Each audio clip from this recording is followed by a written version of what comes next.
Assalamualaikum warahmatullahi wabarakatuh. Selamat pagi anak-anak. Bagaimana kabar kalian pagi ini? Semoga anak-anak di rumah selalu sehat dan tetap semangat belajar.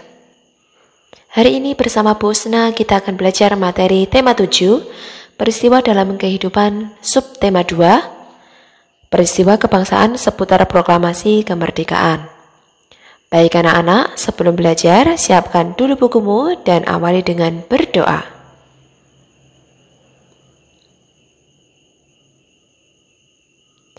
Anak-anak, terbentuknya Negara Kesatuan Republik Indonesia tidak hanya cukup dengan pembacaan naskah proklamasi kemerdekaan pada tanggal 17 Agustus 1945. Namun, terbentuknya Negara Kesatuan Republik Indonesia melalui berbagai tahapan dan peristiwa. Tahapan dan peristiwa memperkukuh terbentuknya Negara Kesatuan Republik Indonesia.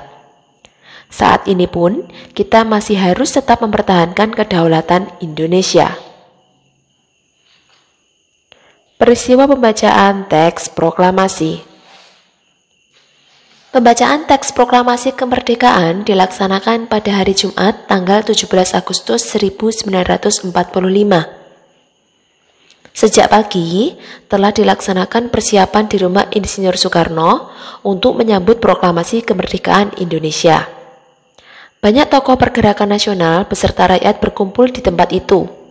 Mereka ingin menyaksikan pembacaan teks proklamasi kemerdekaan Indonesia.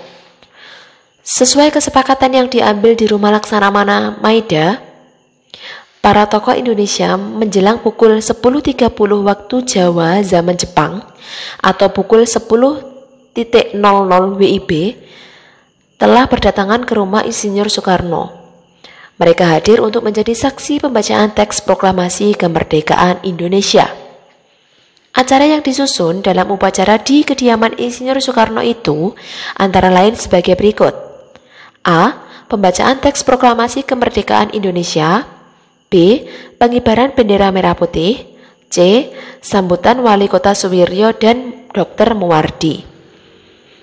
Upacara proklamasi kemerdekaan berlangsung tanpa protokol. Latif Hendraningrat memberi aba-aba siap kepada semua barisan pemuda. Semua yang hadir berdiri tegak dengan sikap sempurna. Suasana menjadi sangat hening. Insinyur Soekarno dan Dr. Andes Muhammad Hatta dipersilakan maju beberapa langkah dari tempatnya semula. Insinyur Soekarno mendekati mikrofon. Dengan suaranya yang mantap, Insinyur Soekarno didampingi Dr. Andes Muhammad Hatta membacakan teks proklamasi kemerdekaan Indonesia yang telah diketik oleh Sayuti Melik. Berikut teks proklamasi yang diketik oleh Sayuti Melik. Sesaat setelah pembacaan proklamasi kemerdekaan, dilanjutkan upacara pengibaran bendera merah putih. Bendera sang saka merah putih dijahit oleh Ibu Fatmawati Soekarno. Suhud mengambil bendera dari atas bagi atau nampan yang telah disediakan dan mengibarkannya dengan bantuan Sudanjo Latif Hendraningrat. Kemudian sang merah putih mulai dinaikkan dan hadirin yang datang bersama-sama menyanyikan lagu Indonesia Raya. Bendera dinaikkan perlahan-lahan menyesuaikan syair lagu Indonesia Raya. Seusai pengibaran bendera merah putih, acara dilanjutkan sambutan dari Wali Kota Suwiryo dan Dr. Muwardi. Anak-anak, banyak peristiwa yang terjadi turut mengiringi peristiwa pembacaan teks proklamasi. Peristiwa yang terjadi menjadi catatan sejarah penting bagi bangsa Indonesia.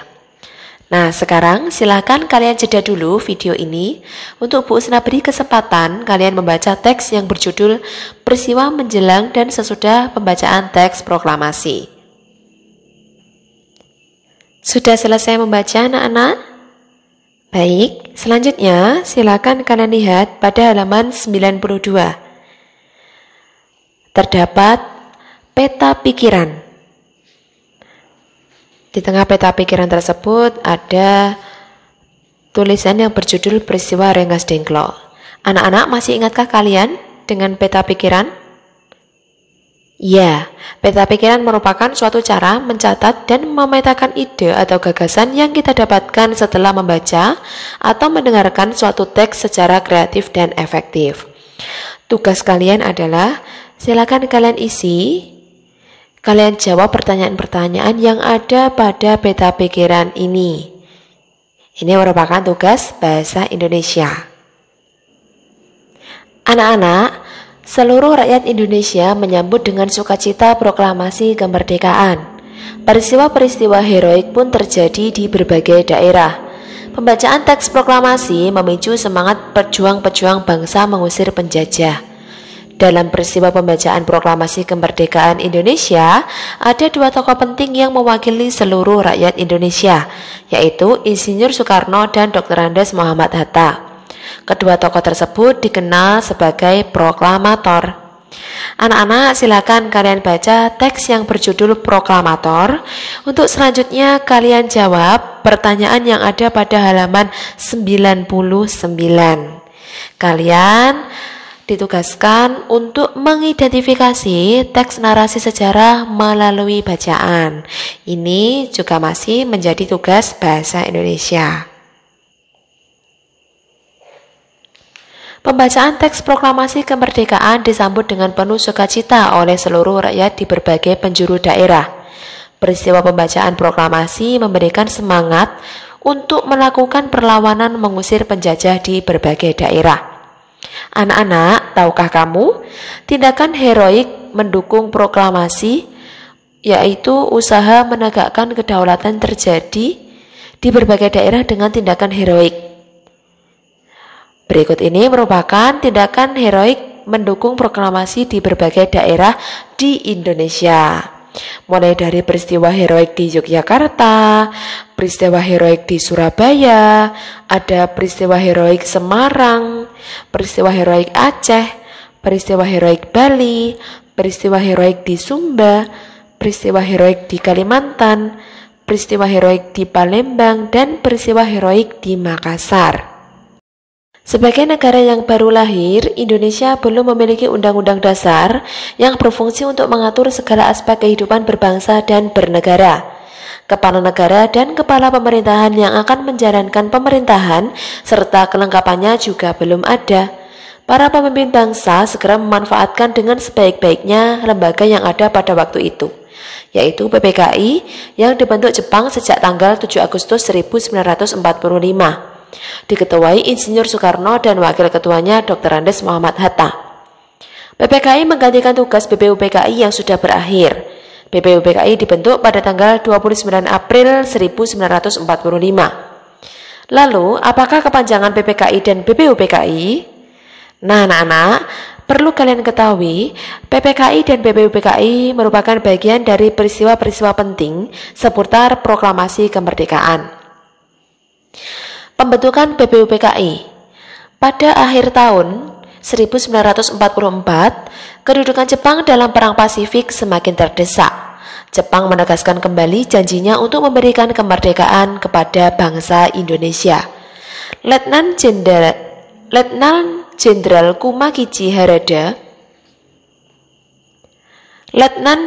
Kumakichi Harada membentuk BPUPKI atau Badan Penyelidik Usaha-Usaha Persiapan Kemerdekaan Indonesia. Dalam bahasa Jepang disebut Dokuritsu Junbi Kosakai pada tanggal 1 Maret 1945. BPUPKI diketuai oleh Rajiman Widyodiningrat dan bertugas menyelidiki berbagai kebutuhan untuk membentuk sebuah negara yang merdeka.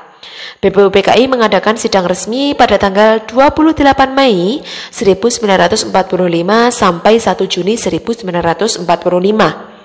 Sidang ini menghasilkan rumusan dasar negara yaitu Pancasila. Kemudian BPUPKI dibubarkan pada tanggal 7 Agustus 1945 dan digantikan oleh PPKI atau Panitia Persiapan Kemerdekaan Indonesia, dalam bahasa Jepang disebut Dokuritsu Junbi Inkai, yang diketuai oleh Soekarno. PPKI mengesahkan Pancasila sebagai dasar negara pada tanggal 18 Agustus 1945. Sejak pembacaan teks proklamasi oleh Soekarno-Hatta, gaung proklamasi terdengar di mana-mana. Namun, belum lama menikmati kemerdekaan, bangsa Indonesia sudah dihadapkan dengan perjuangan mempertahankan kemerdekaan. Perjuangan itu dikarenakan Belanda ingin menjajah Indonesia lagi. Belanda datang ke Indonesia dengan membonceng tentara sekutu pimpinan Inggris. Akibatnya, pertempuran terjadi di mana-mana. Korban pun banyak berjatuhan. Untuk mengetahui perjuangan mempertahankan kemerdekaan, silakan kalian baca teks berikut ini. Sudah selesai membacanya anak-anak? Nah, silakan. Sekarang kalian lihat halaman 133. Silakan kalian cari tahu jawaban dari pertanyaan-pertanyaan berikut ini. Ini merupakan tugas IPS. Selanjutnya halaman 134. Kalian isi kolom-kolom tersebut, yaitu perbedaan antara bentuk perjuangan fisik dan bentuk perjuangan diplomasi. Anak-anak, seluruh rakyat di berbagai daerah dari berbagai suku, agama, dan golongan penuh sukacita menyambut dan merayakan proklamasi kemerdekaan. Semua bersatu padu dan lebur saling bahu-membahu melakukan perlawanan terhadap penjajah. Semua menunjukkan rasa persatuan dan kesatuan, tidak lagi memikirkan kedaerahan, suku, agama, dan golongan. Hanya ada satu identitas, yaitu Indonesia. Tahukah kamu? Kita hidup di tengah-tengah masyarakat yang memiliki keanekaragaman di segala bidang kehidupan. Meskipun beragam dan berbeda, tetapi kita tetap bisa bersatu dan hidup dengan rukun. Itu dikarenakan adanya semboyan Bhinneka Tunggal Ika dari Kitab Sutasoma karangan Empu Tantular, yang artinya berbeda-beda tetapi tetap satu. Artinya, semboyan itulah yang kemudian mengikat keberagaman bangsa menjadi satu kesatuan. Anak-anak, perbedaan merupakan anugerah Tuhan Yang Maha Esa yang perlu dijaga.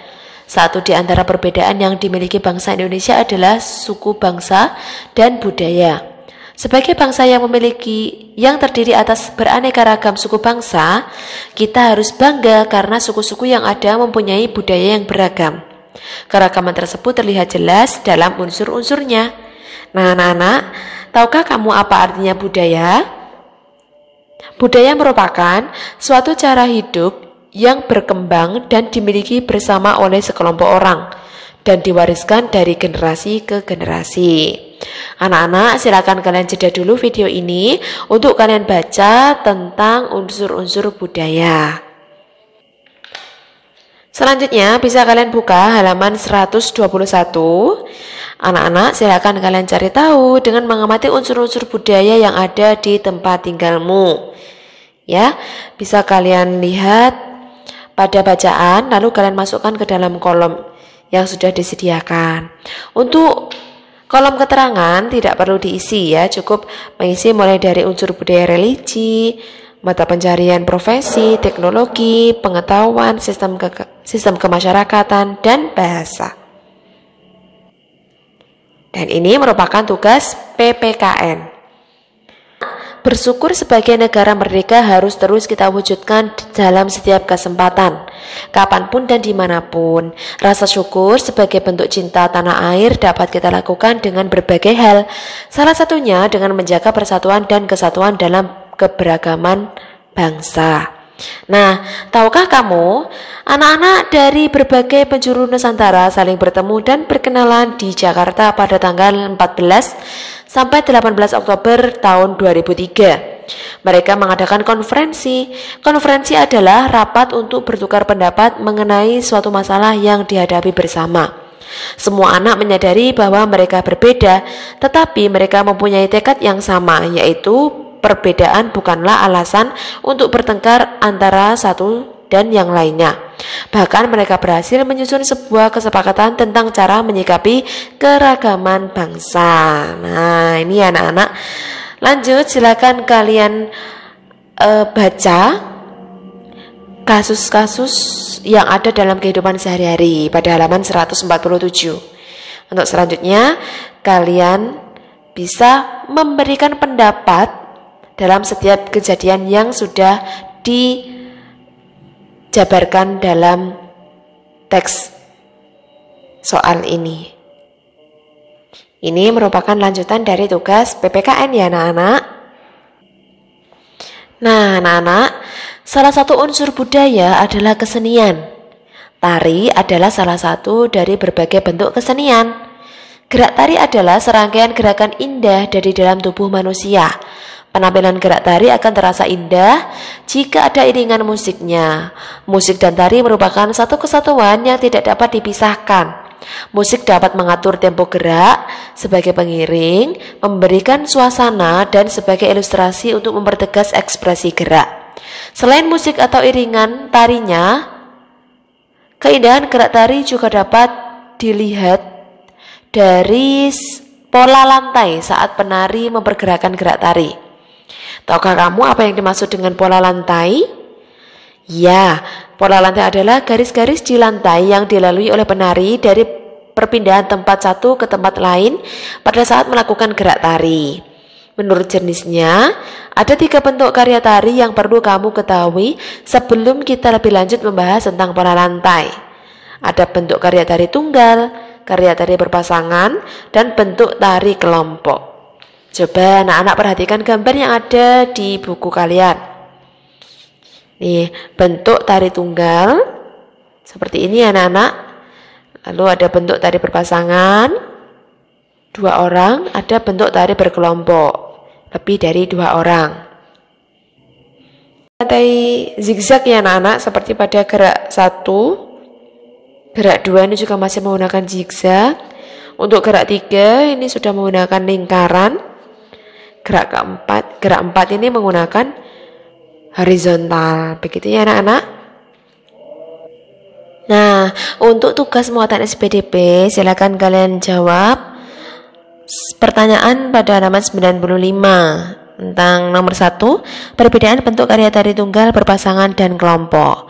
Kemudian yang kedua, bentuk pola lantai karya tari tunggal, berpasangan, dan kelompok.